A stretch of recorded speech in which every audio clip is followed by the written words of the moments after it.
این هفته خبر تو خبر داره براتون از هفته اعتراضات دانشجویی و ترس آخوندهای حکومتی از دانشجویان. البته دشمنان بر پایه خط نفوذ و جنگ نرم و تأثیرگذاری منفی در روحیه دانشجویان و تغییر محاسبات و تصویرسازی‌های موهوم و غلط خواستند که دانشجویان رو به سمت تحقق منافع شوم خودشون سوق بدن، ولی دانشجویان آگاه و بیدار در مقابل فتنه‌گری دشمنان هوشمندانه حرکت کردند. عظمای هراسون برای مقابله با این ترس نماینده خودش رو فرستاد کوی دانشگاه تا با یه نمایش مسخره اینطوری نشون بده که همه چی گل و بلبله و دانشجوها هم با عظما و فرستاده هاش رفیقن. نه دست شما درد نکنه. سلام دست شما درد نکنه. ممنون. ماست بود که الحمدلله داره دیگه. همه واقعا خیلی زحمت کشن اینا. واقعا خیلی زحمت میکشن. البته این ادا و اطوارا مال دوربین تیوی ریشه. کیفیت واقعی غذای دانشجوها رو باید در این کلیپ ها دید. یکی از بزرگترین دستاوردهای بشر قرن 21 تولید کباب با ویژگی‌های خارق‌العاده و منحصر به فرد. کباب‌های دانشجویی تهیه شده از بهترین گوشت‌های موجود در سطح جهان، دارای گشتاور بسیار بالا، مقاومت حرارتی سنگین، ضد اسید، ضد الکتریسیته، ضد ارتعاشات بالا، بدون اینکه کوچکترین آسیبی ببینه. از این فراورها در صنایع هوا و فضا به جای تصمیم‌های موتور جت استفاده میشه و مقاومت بسیار بسیار بالایی داره. جنراتورهای اتمی از اینها استفاده میشه برای انتقال نیرو. از نماینده مفنگی عظما در اون فیلم نمایشی تلاش کرد خودش رو با دانشجوها خیلی قاطی و صمیمی جلوه بده، اما یه سری جاها هم از دستشون در رفت و حتی دانشجوهای بسیجی بهش گفتن بابا آخه اگه میخوای به درد دانشجوها برسی پس این همه دوربین چرا آوردی؟ نگاه بچه ها خیلی دوربینتون نمیاد. چرا؟ چون دوربین اینجا. اگر بخواین مثلا به طور صمیمی با بچه‌ها بیان واقعا واقعیت خوبی رو ببینی، به نظرم با این دوربینا نباید بیاد. بعد هم نوبت به روزخونی حاج آقا رسید که از همه مضحک‌تر بود. در دانشگاه ها ما 2 تا اتفاق غلط داشتیم. یه اتفاق این که اجازه طرح هیچ دیدگاه مخالف من وجود نداشته باشه. حالا من که میگم کسی که مدیریت دانشگاه رو داره، اگر اصلاح طلب بودم کسی اصولگرا حق نداشته باشه دیدگاه خودش رو بگه، اگر اصولگرا بودم اصلاح طلبی فرضاً حق نداشته باشه. دانشجوها هم جوابی که قبلا به اصلاح طلب و اصولگرا داده بودن رو یه بار دیگه تکرار کردن. اصلاح طلب اصولگرا دیگه تموم ماجرا. اصلاح طلب اصولگرا دیگه تموم ماجرا. اصلاح طلب اصولگرا دیگه تموم ماجرا. البته این روزا اصلاح طلب و اصولگرا بهتر از هر کسی میدونن که ماجراشون داره تموم میشه و حسابی افتادن به جون هم. شیخ وری میره شهرشون جوک تعریف میکنه، بعد دلواپسا با این کلیپ ها مسخرش میکنن. چرا دولت جناب عالی در کنترل قاچاق که یکی از مهمترین عوامل فلج تولید ملی است موفق نبوده است؟ زن و نابین. علت استمرار تحریم‌های بانکی با گذشت بیش از 2 سال و علیرغم اجرای همه تعهدات برجام ایران چیست؟ زن و نابین. چرا دولت تدبیر امید نسبت به کاهش بیکاری مفرط اقدام شایسته‌ای ندارد؟ زن و نابین. کلاً وقتی نوبت به پاسخگویی آخوندا میرسه با یه چنین صحنه‌هایی مواجه میشی. ¿Qué piensas de la Liga MX, de su nivel? No,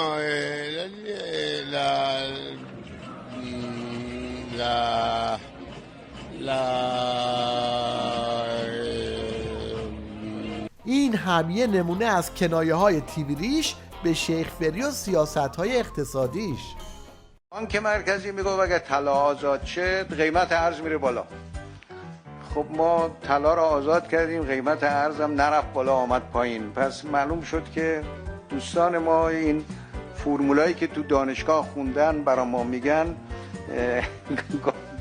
گاهی نیاز داره به یک تجدید نظری. اون جمله آقای روحانی یعنی این که مسئول ارشد اقتصادی میره فرمول تو کتابه نگاه میکنه، بعد بیاد بگه آقای روحانی فرمول این شکلیه، بعد آقای روحانی بهش میگه که نه اون فرمول رو ولش کن، کاملا برعکسش رو عمل کن، بعد برعکسش رو عمل میکنن درست میشه. این کمر دانش اقتصاد رگ به رگ میشه اینطوری ها. توی این نظام رابطه دولت و اقتصاد یه چیزی تو این مایه هاست.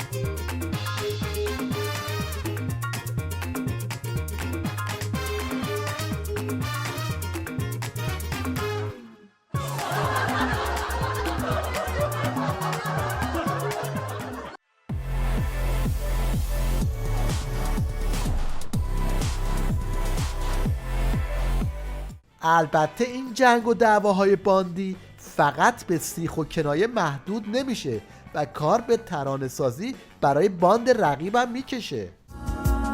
آقای دولت امید تو این روزا کجایی؟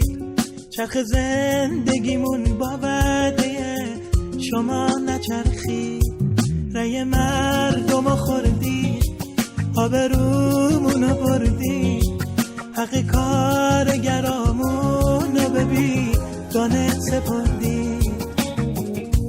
باید بلند شی از خواب آهای دولت بدنام، به جون جواتی فایده نداره دیگه برجام. اینجاست که سر و کله پاسدار قاسمی هم پیدا میشه تا مثل همیشه جوش بیاره و رئیس جمهور نظام خودشون رو اینجوری فوشکش کنه.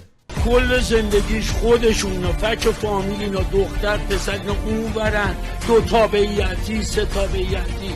بعد این احمق خائن بیشعور لیبرال این الان شاکیه الان و من به خاطر شکایت این بیشرف باید برم زندگی. یعنی اگر فردای این قصه نوبت به من بشه زهی سعادت. یکیش این وزیر بیشرف مسکنه، بقیه‌شون هم یکی پس از دیگری لنگه خود این، یکی بعد از دیگری لنگه خود این. وزیر اطلاعاتش که تنها دستاوردم نام بی زهراستش که آوردم و الا من نقاش بودم. گفتمم به یارو که من نقاشی بیشتر بلد نیستم، گفتن نه نام زهرا رو بیار متخصص بشی. ان ربک اشتباهی های دیگه هم داریم. ان ربک لبل استخر.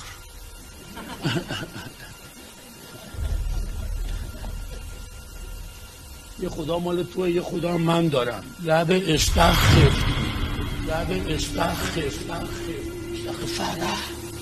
این پاسدار قاسمی فکر میکنه با این ضرباش فقط تخم مرغ رقیب رو میشکنه، اما حواسش نیست که ظرف نظام خیلی شکننده تر از این حرف هاست.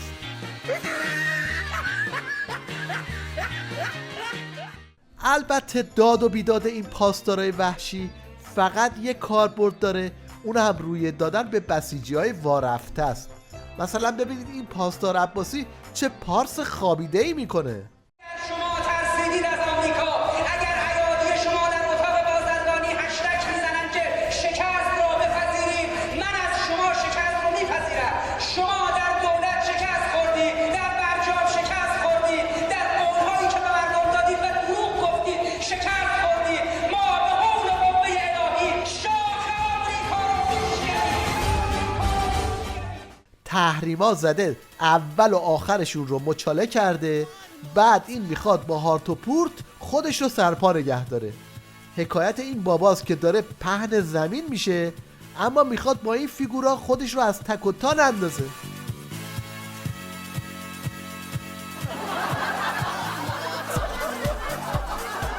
یکی نیست به این پاسدار عباسی بگه شما الان بر سر جنگ قبلیتون به غلط کردن گویی افتادید، بعد دنبال شاخ شکستن جدیدی؟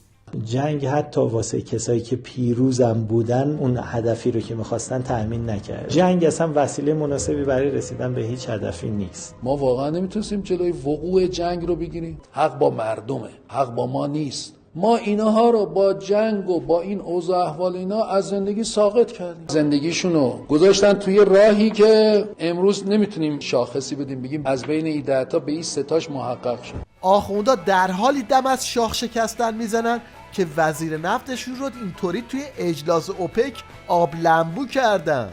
آقای زنگنه اگه یه جمله بخوایم فضای جلسه رو توصیف کنین چی میگید؟ سخت. چقدر سخت؟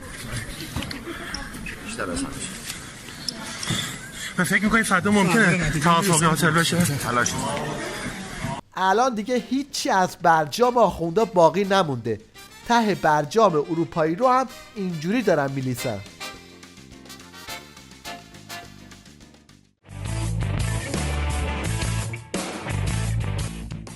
مشنگستان این هفته رو با جلسه معارفه سفیر ژاپن آغاز میکنیم که خودش به اندازه کافی گویاست.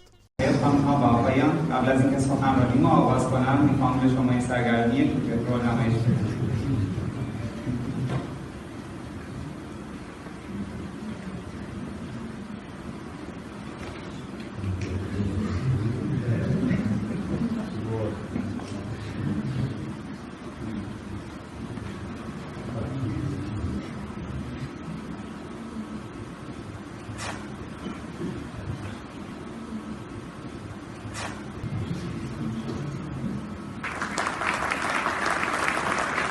نوبتی هم باشه، نوبت میرسه به مروری بر دستاوردهای اقتصاد مقاومتی و بالا رفتن قیمت ایران خودرو. تندر پیکاپ، وانت آریسان، HC صندوقدار اتومات و پارس اتومات خودروهایی هستند که ایران خودرو روی آنها قیمت‌گذاری جدید کرده.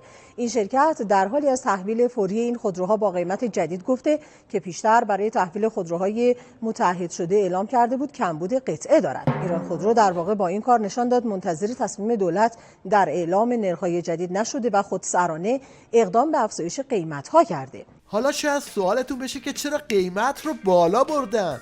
دلیلش رو در این کلیپ ببینید. اینجا مدل بالاه، مدل پایینه. 90 و 92. اینا میندازن از اینجا. اینجوری دارم باز میکنم. اینم قفل. اینم صندوق ازش.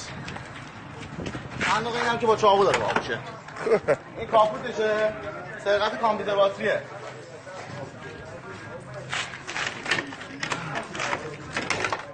این اینجا میندازن ثانی دارن کاپوتو با سرقت کامپیوتر باتری سری 95.6. این هم یه نمونه دیگه از آپشن‌های ایران خودرو که در نوع خودش بی‌نظیره. دماسنج ماشین نشون میداد که درجه گرمایشی ماشین بالاترین، ولی متاسفانه سمت راننده باد گرم داره میزنه، سمت شاگرد باد سرد داره میزنه. البته این پیشرفت‌ها فقط به ایران خودرو محدود نمیشه. رد پای اقتصاد مقاومتی رو در همه عرصه ها میشه دید. اینم از روشویی اتوماتیک ما و طریقه استفادهش.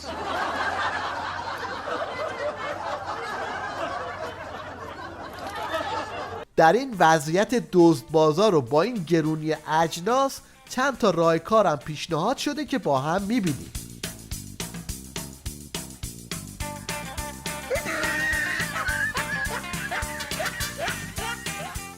این هم نحوه حفاظت از نارنگی در برابر مهمانان.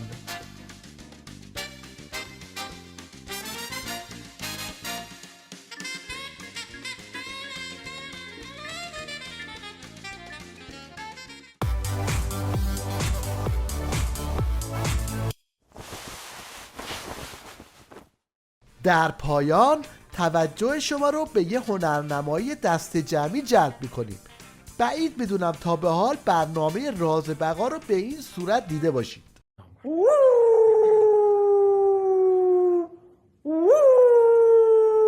بوقلمونا دست برداشتن، چوپان همچنان شمشان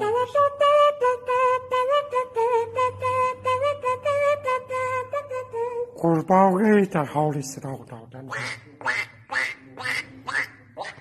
خرم کرد.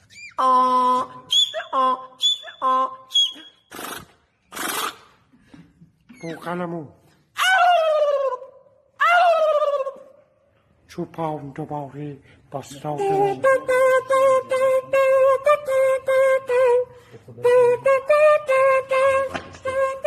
و کلاشر کردواری که همون خروش است. مرغ‌ها در کنار او بود.